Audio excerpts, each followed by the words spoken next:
Yes, certainly. So we're working indeed on financing what we call sustainable goods. So that's financing of certain goods that are either based on certification or that renewable energy flows are financed from a sustainable angle, or as in cases where there is alignment with the EU taxonomy of the goods that we trade. So we have several programs in place indeed on the supplier side, but also in trade finance. You could think about certified coffee or palm oil or certified soy that is financed from a green angle. And I think another example I'd like to mention is that also in terms of we talked already about transportation as a factor in trade, but I think one of the examples we're proud of is that we also... Welcome to Trade Treasury Payments, the podcast unlocking the future of cross-border finance. From transaction banking and money movements to liquidity, treasury, and cash management. We bring you expert insights and the latest trends shaping global finance. Hello, everyone, and welcome to the show. This podcast series is in partnership with the Asian Development Bank's Trade and Supply Chain Finance Program. I'm Joy Macknight, editorial consultant for the ADB.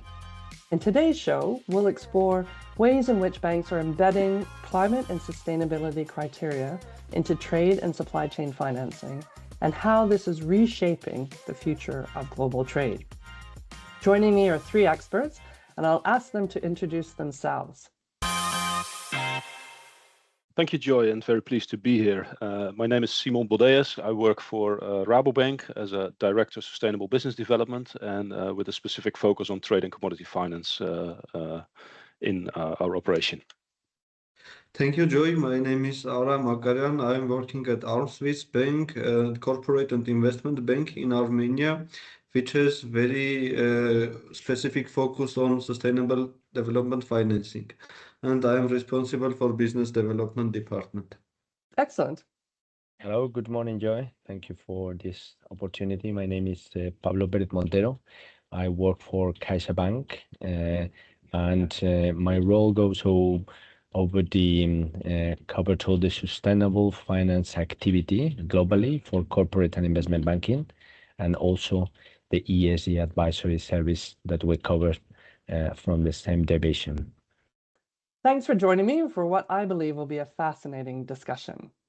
So let's take a step back and think about the impact that global trade has on climate change and other sustainability issues. The intersection of trade and climate change is becoming increasingly critical. It's estimated that international trade represents up to 30% of global greenhouse emissions.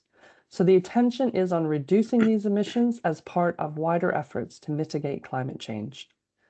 In addition, the concept of sustainable trade, which covers more than climate change and includes wider environmental, social, and governance, or ESG areas, has risen in importance and is seen as critical to the work the international community is doing to limit global warming to the Paris Agreement threshold of 1.5 degrees Celsius above pre-industrial average temperature, and also deliver on the UN Sustainable Development Goals.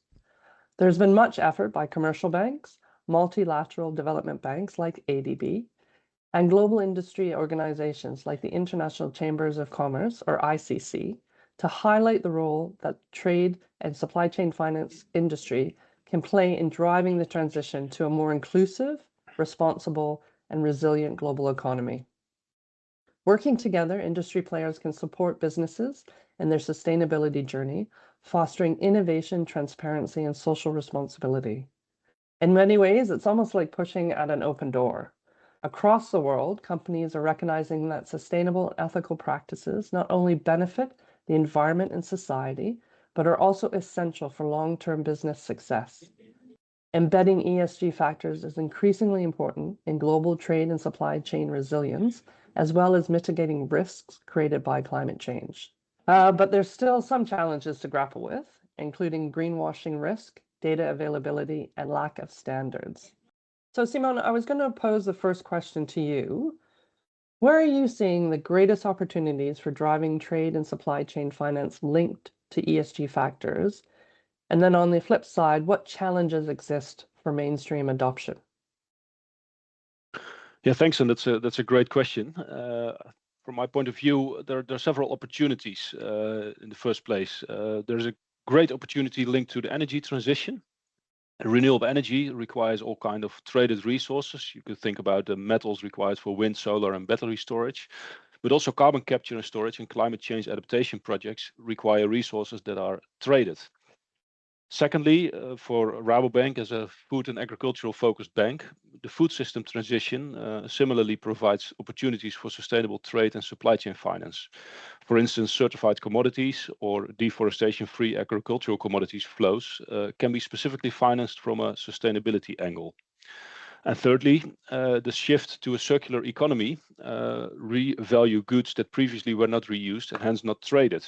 You could think about metals recyclings, for instance. And all of these examples are linked to global supply chains, and hence trade is pivotal. And if we talk about trade, then we talk about transportation. There's another world to gain in transportation.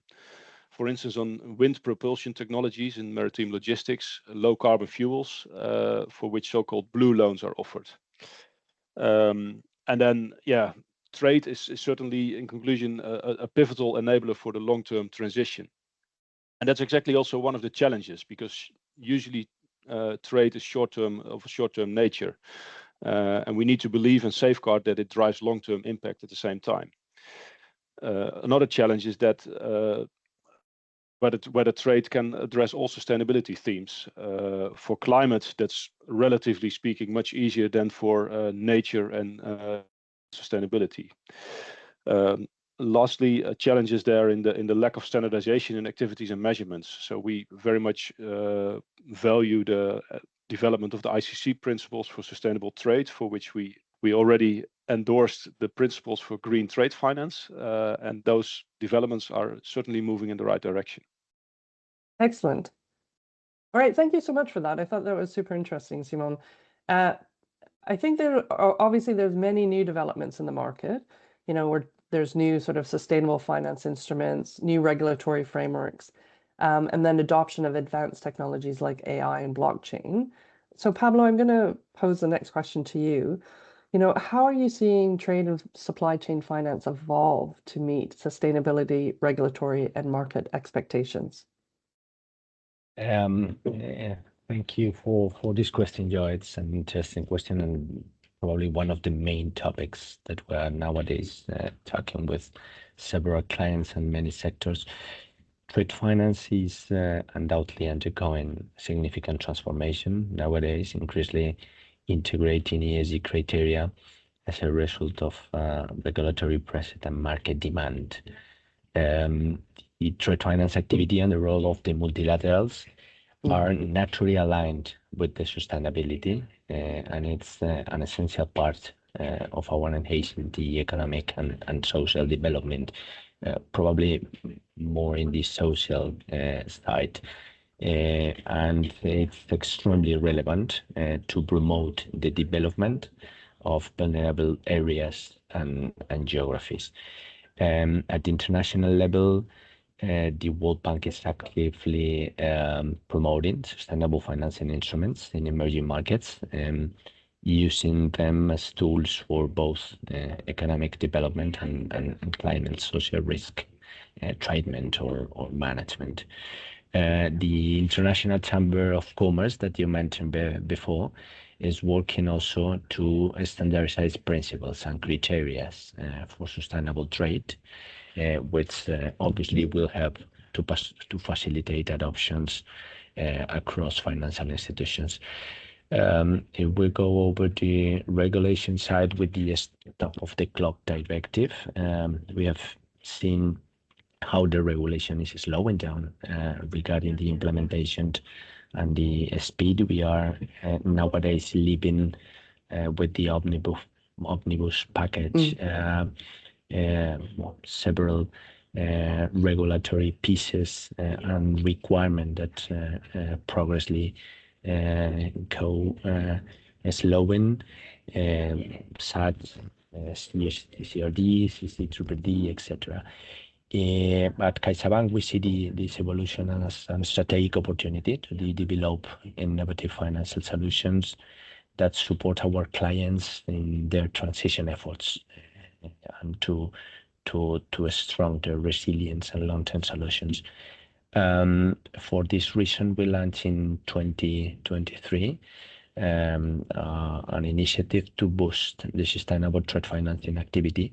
That means nowadays approximately 1 billion of activity in sustainable financing based on trade financing.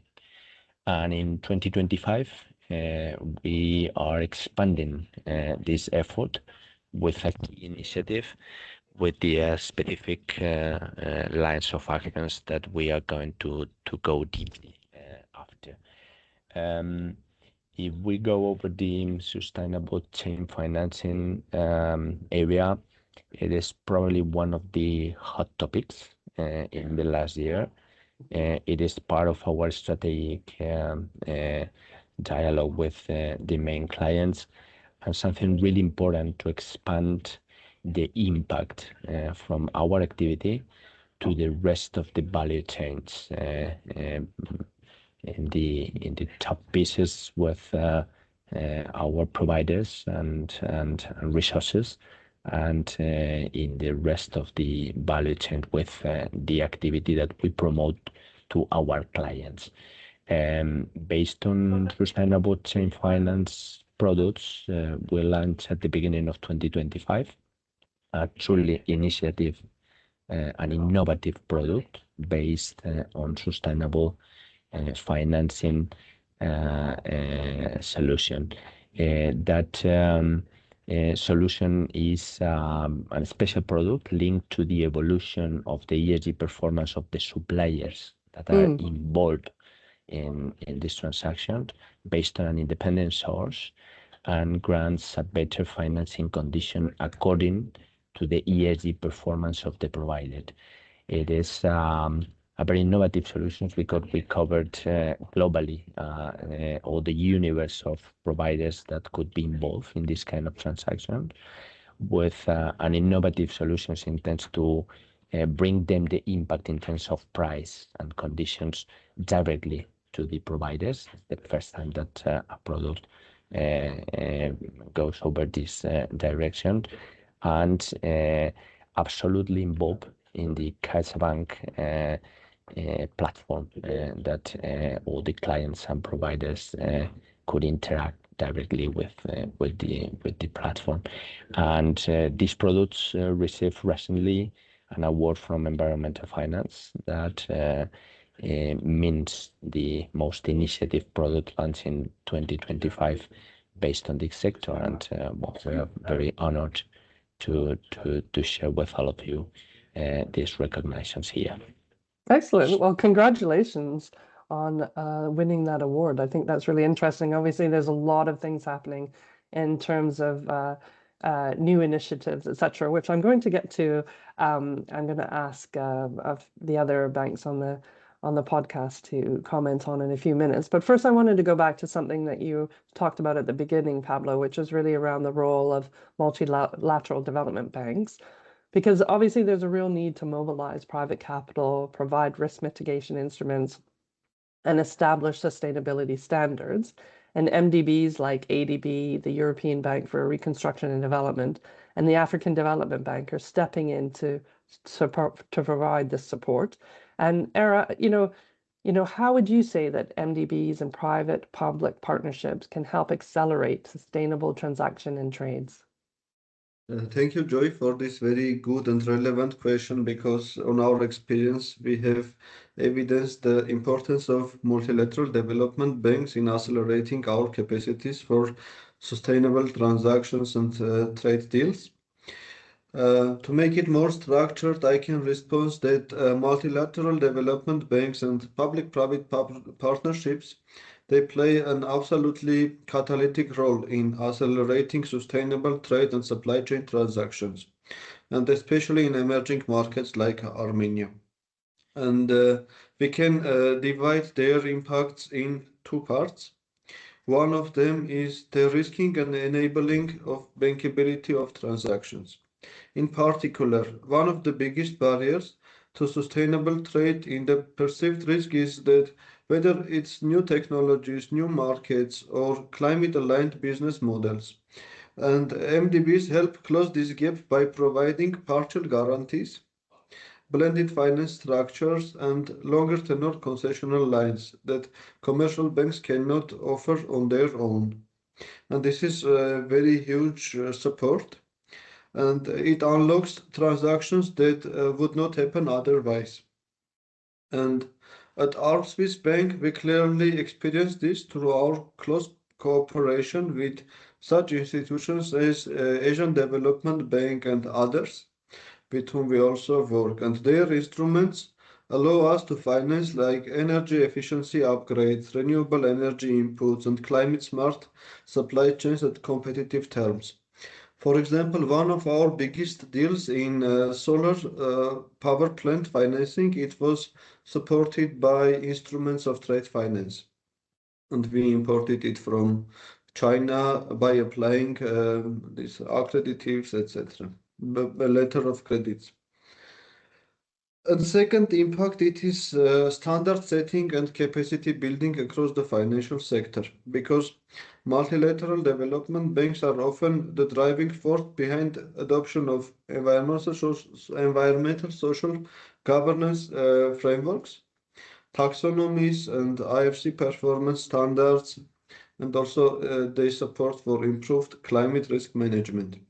This is extremely important for smaller markets because locally we don't have this type of requirements too much, and also capacity.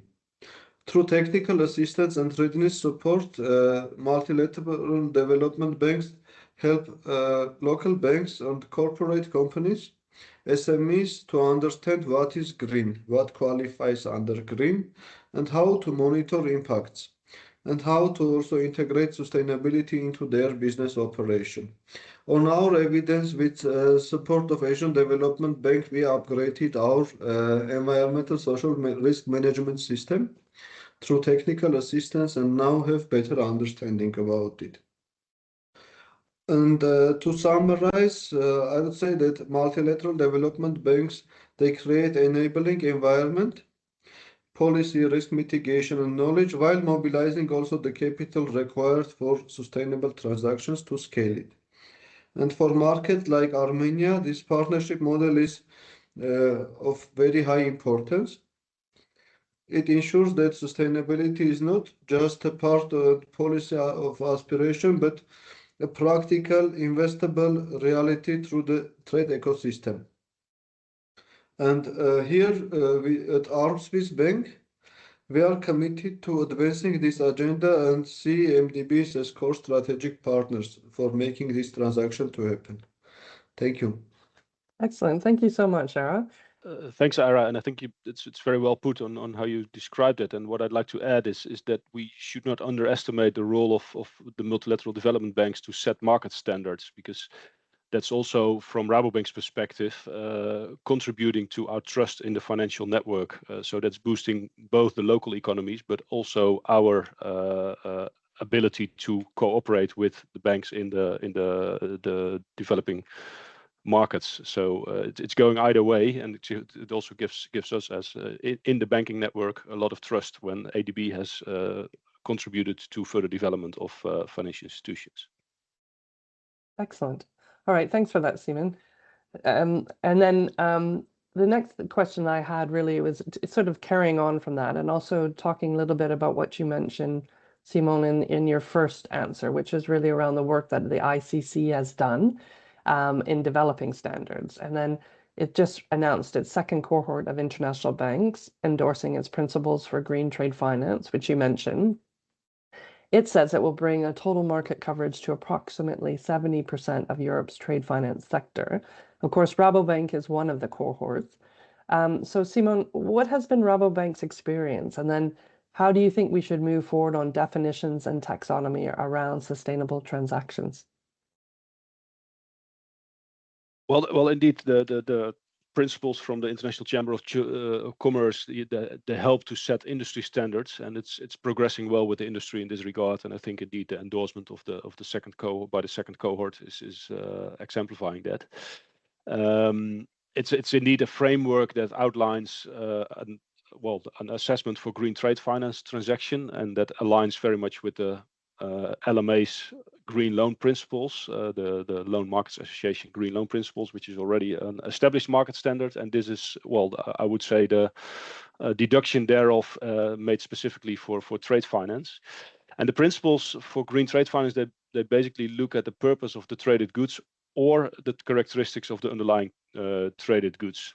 And well, you either look at the ultimate purpose. So if you would say, well, these are metals for renewable energy production, then the ultimate purpose is renewable energy, and that's a green activity. Hence, all the supplies to that green activity could be traded as green.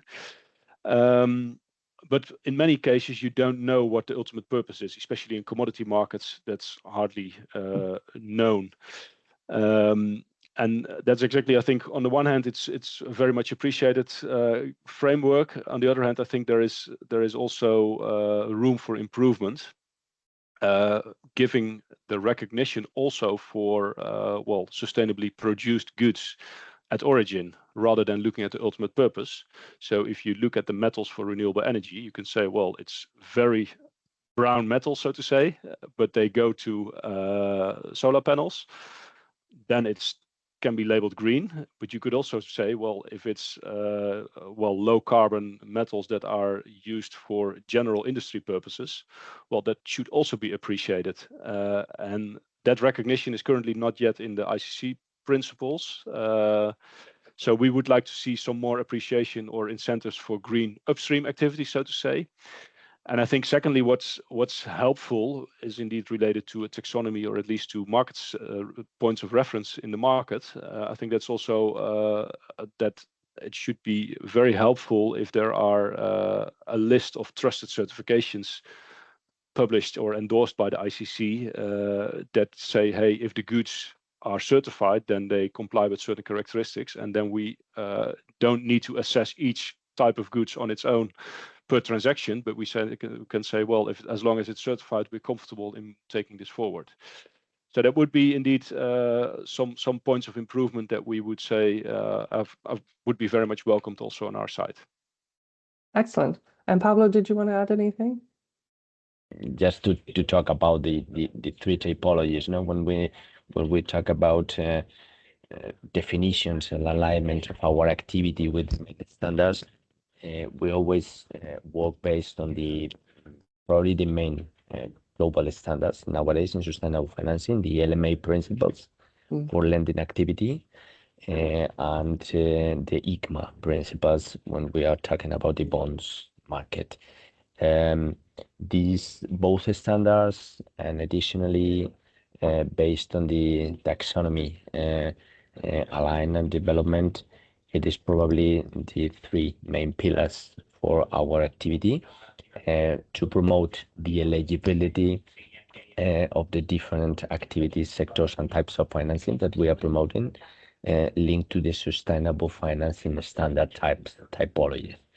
And that's our way, to promote this activity, and always based on the standards. We think that means strongly to any kind of a stakeholder, regulatory player, or any kind of investor that judge our activity from their position.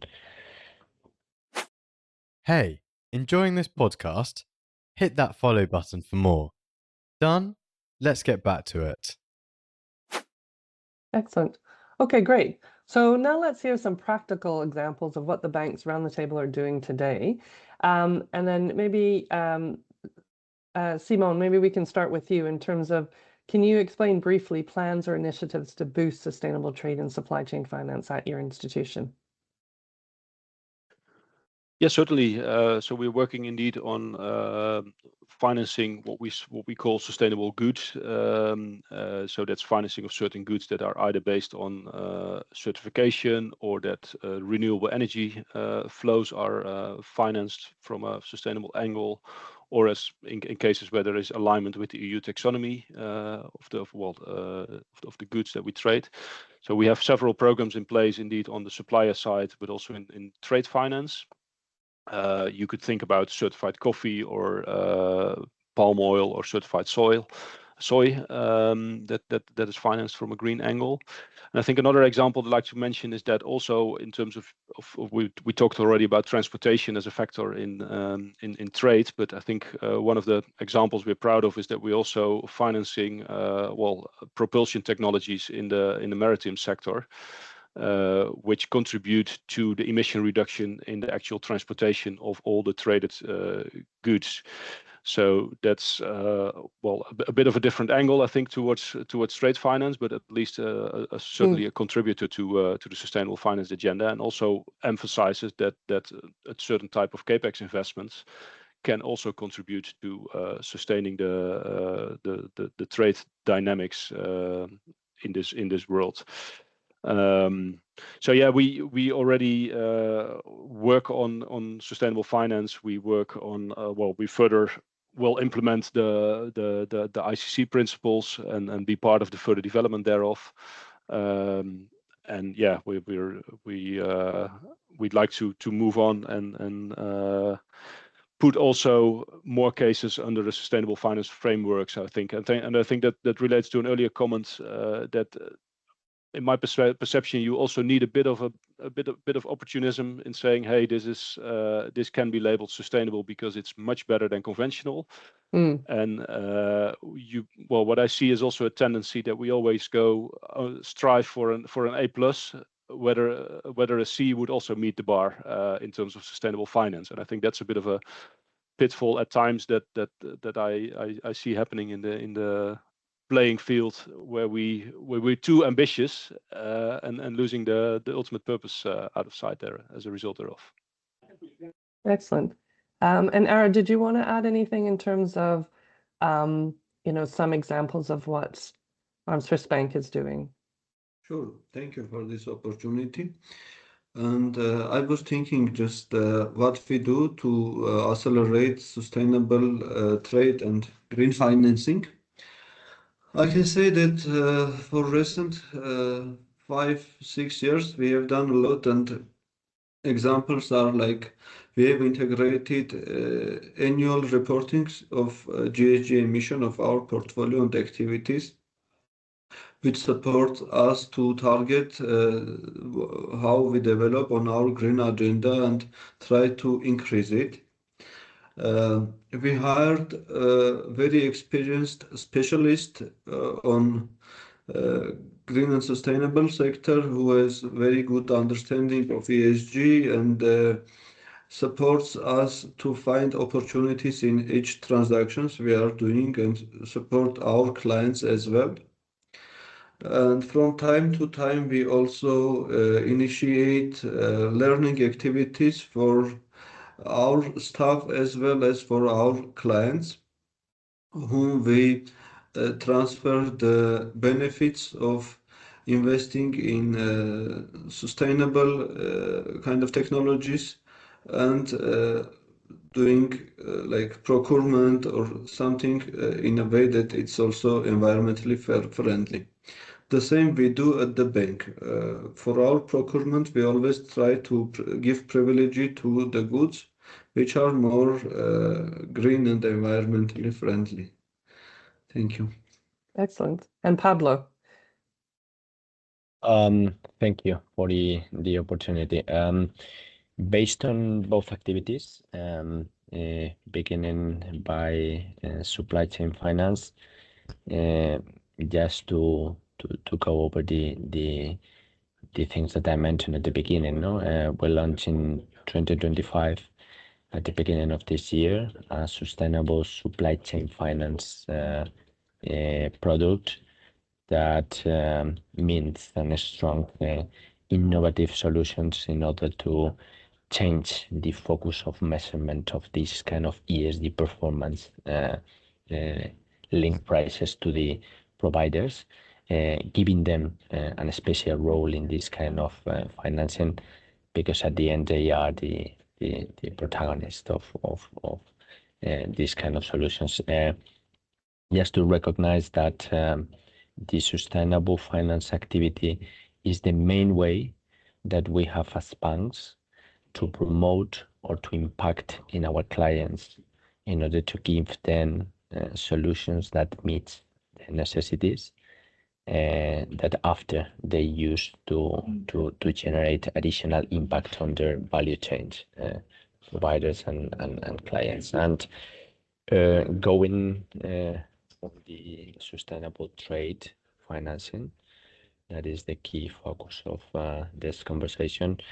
We would like to highlight that from our entity, we have a strong focus on promoting the sustainable financing activity, aiming to mobilize 100 billion in the until 2027.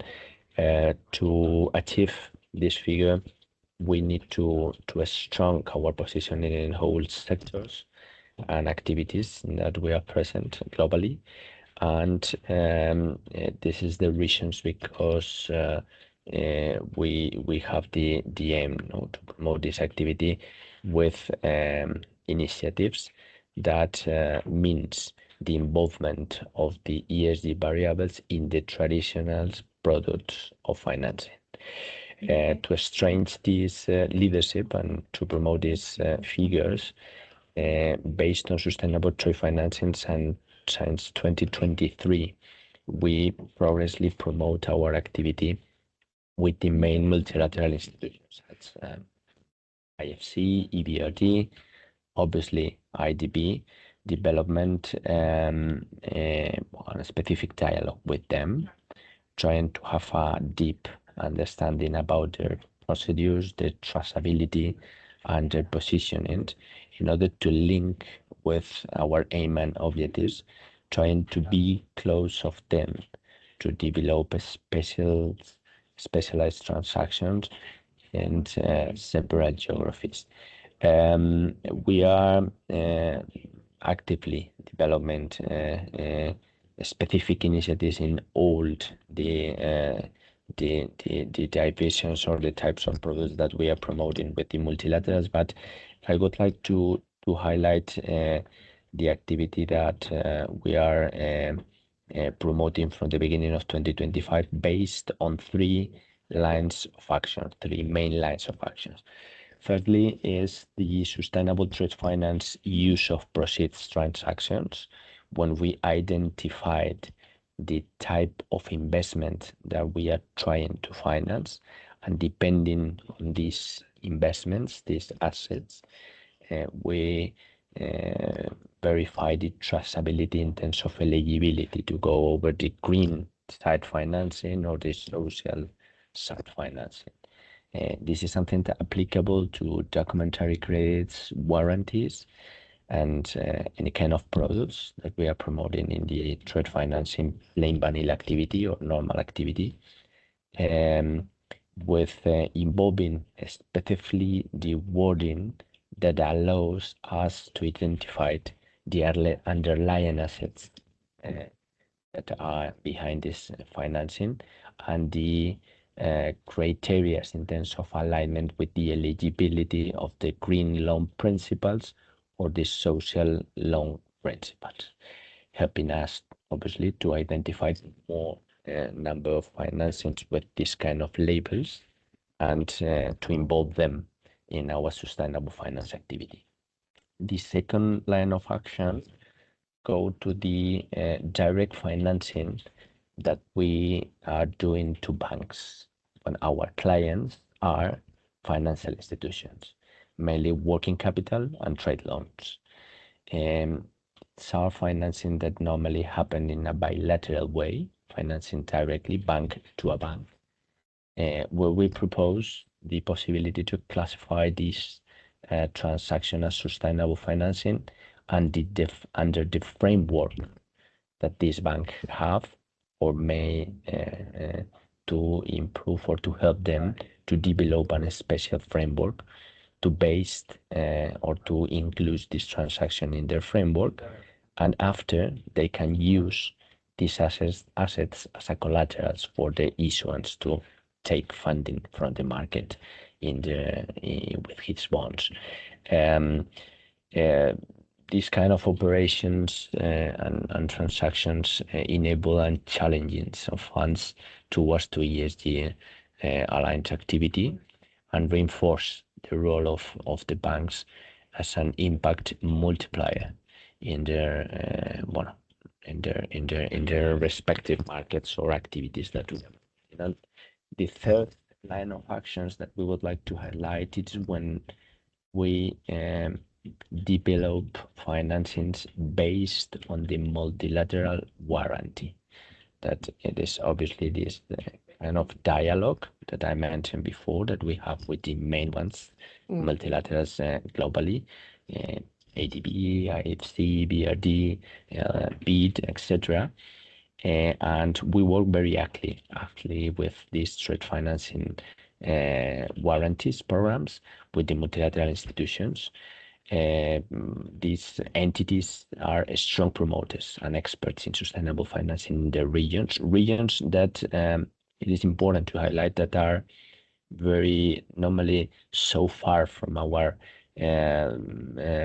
position or headquarter positions or presence, globally, and they are an extremely or a key tool to generate or to promote our impact in these regions that directly it's impossible for us to be present.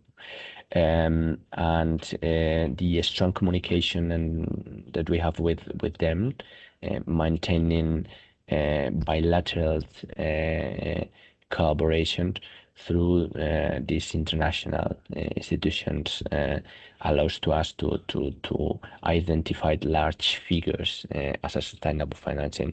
It is important to highlight that we are progressively increase this activity from 1 billion that we are achieving nowadays annually to a figure that probably goes near to 4 billions in the next annually in the next 3 years. Just to comment at the end that we received recently in September from the Asia Development Bank, from the ADB, grant to CaixaBank with a special award, the Food Security Special Award in essential agricultural infrastructure in Georgia that we develop and execute with the Bank of Georgia. I would like to highlight this kind of awards, but at the end it is now the peak of the iceberg of a very huge relation that we already developed in the last years with these institutions, and obviously means that the work that we are promoting have sense, generate impact, and help them to promote their activity in these regions. Excellent. Thank you so much for that, Pablo. And thanks to Ara and Simone as well. I just think there's just so many interesting things that are happening with new initiatives, etc. I'm afraid we're coming to the end of the podcast, which is a shame because I think we could talk about this for a very long time. But my last question to all the panelists, and maybe I'll start with Ara first, is what role will climate and sustainability play in the future of global trade? Ara? Yeah, thank you. So I think they would play fundamental role, and they would reshape the future of trade. Climate and sustainability would be the key factor for future trade deals, and not as a parallel agenda, but as a core determinant of competitiveness, market access, and financial conditions. In particular, global supply chains are moving toward strict climate alignment requirements, and exporters who cannot demonstrate low carbon production, trackability, or compliance with ESG standards, they will increasingly lose access to key markets. This is already visible through sustainable procurement rules, as I also mentioned in my previous response, and evolving corporate due diligence laws. For a country like Armenia, this means that our SMEs must adopt quickly to continue participating in international trade. Second, sustainable practices will define the cost of capital because financial institutions, including us, are integrating climate risk, green taxonomies, and impact metrics into credit decisions.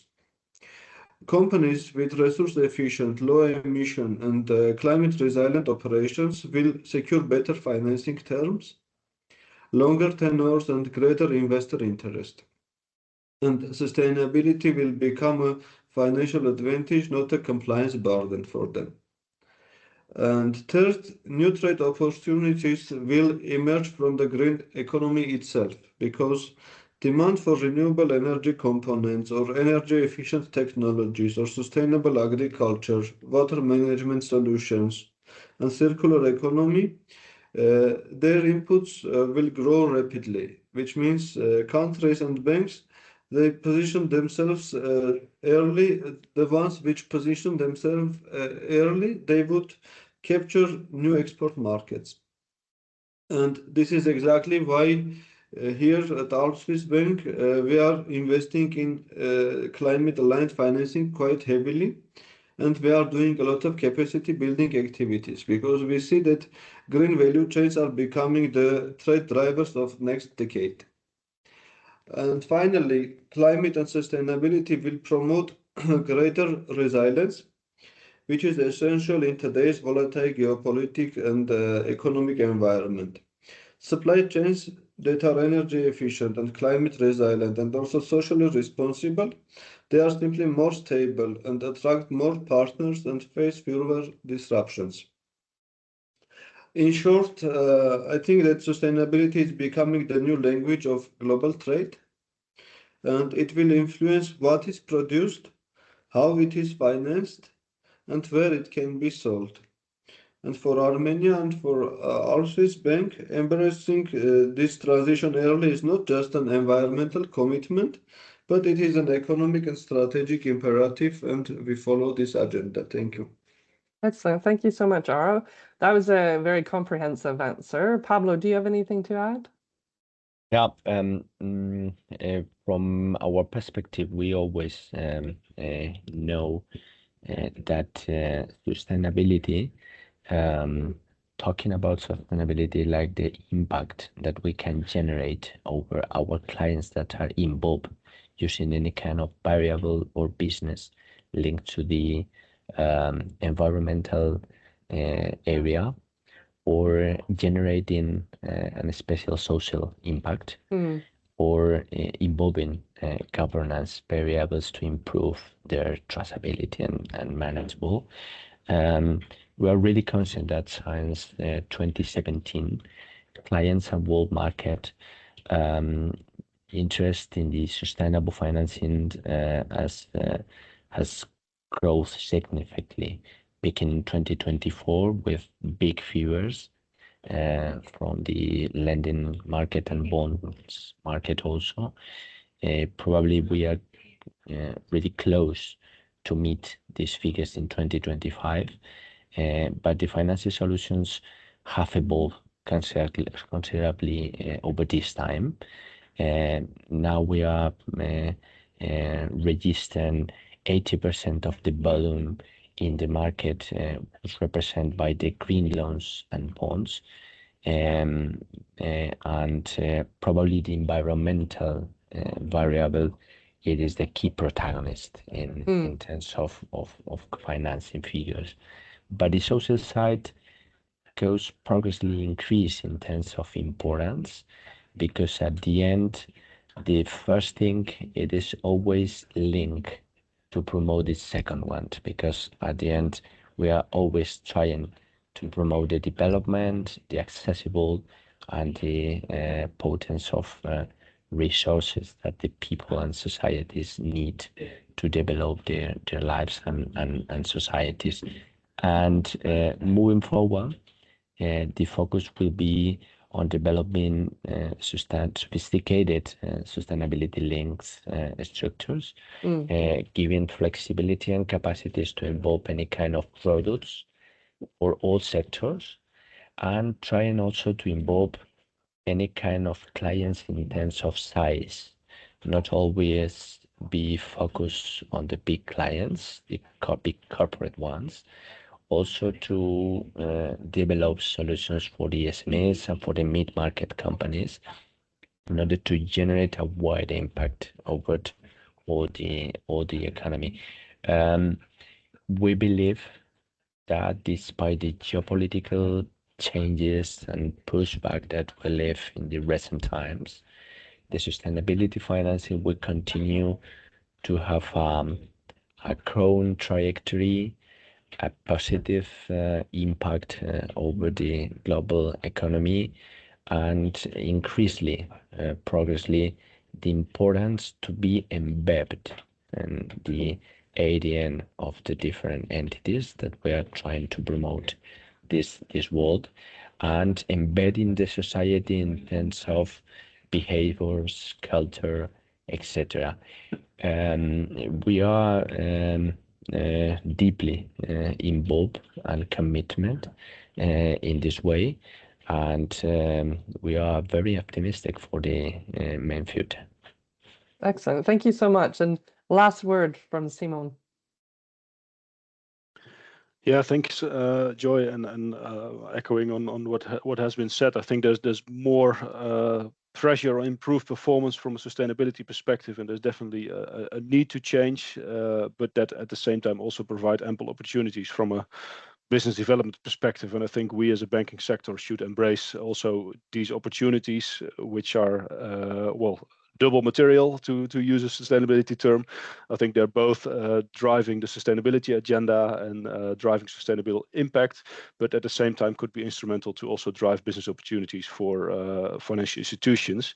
And I think sustainability will get more and more to the core of trade. It will become more and more a license to operate rather than a separate theme to address. And I think the challenge ahead of us is on how to intertwine those elements in one sustainable with capital S business proposition going forward. So thank you for contributing to this podcast. Well, I have to say thanks to all the panelists. You've provided so many very interesting insights. So Ara from ARMSWISSBANK, Pablo from CaixaBank, and Simon from Rabobank. And also thanks to our audience for listening. This podcast is produced in partnership with the Asian Development Bank's Trade and Supply Chain Finance Program. Thanks to everyone. And don't forget to follow Trade Treasury Payments on your favorite podcast platform. Thanks for listening.